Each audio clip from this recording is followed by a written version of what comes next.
Did you know that for centuries there was an independent Jewish kingdom in Ethiopia? There was, but I'm getting ahead of myself. I'm Dr. Beza Abebe, and I'm here to share a little about the history of Beta Israel, as the Ethiopian Jews are known. The Beta Israel are one of the oldest diaspora communities, with origins dating back to the biblical times. There are several theories about how the Beta Israel came to Ethiopia. One is that King Solomon and Queen Makda, the queen of Kingdom of Sheba, had a son named Menelik I. The queen and her son went back to Ethiopia, and the Beta Israel are the descendants. Another theory is that the Beta Israel were part of the tribal migration from the ancient land of Israel.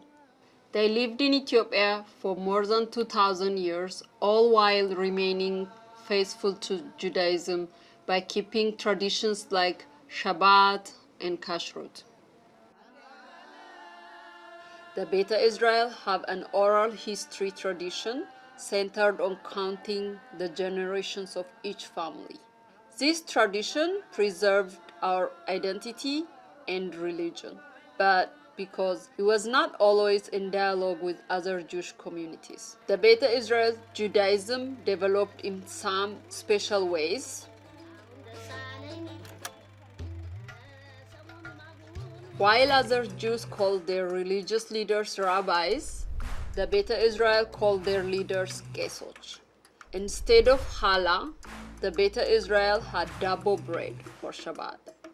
The Beta Israel kept all the biblical Jewish holidays like Passover and Sukkot, but not the post-biblical holidays like Purim and Hanukkah.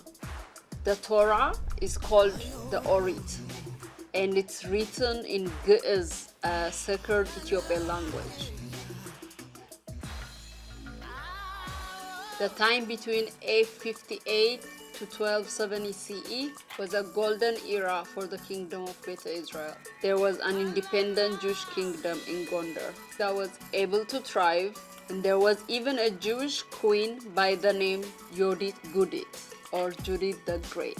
But in the early 1600s, Emperor Suetonius I conquered the entire Jewish kingdom, forced many to convert, and ended Jewish self-rule in Ethiopia. Ethiopian Jewish writings and religious books were outlawed. The Beta Israel community lost their land and became artisans. But many continued to live as Jews despite pressure to abandon Judaism. It was not until the 1840s that Jewish practice was legally restored. Through the centuries, there was moments of connection between Beta Israel and Jews in other lands. For instance, Eldad Hadani wrote of his encounter in the 9th century, as did Benjamin of Tudela in the 12th century. In the 19th century, Professor Joseph Halevi, a Jewish scholar from Sorbonne in France, came to Ethiopia and met with the Beta Israel.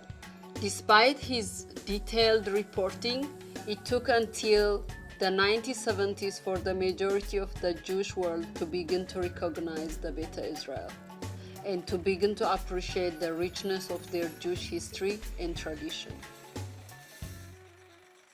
After thousands of years dreaming about their return to Jerusalem, dedication to activism by members of Beta Israel community, and lobbying of governments around the world, an Aliyah movement of Ethiopian Jews began only in the 1970s.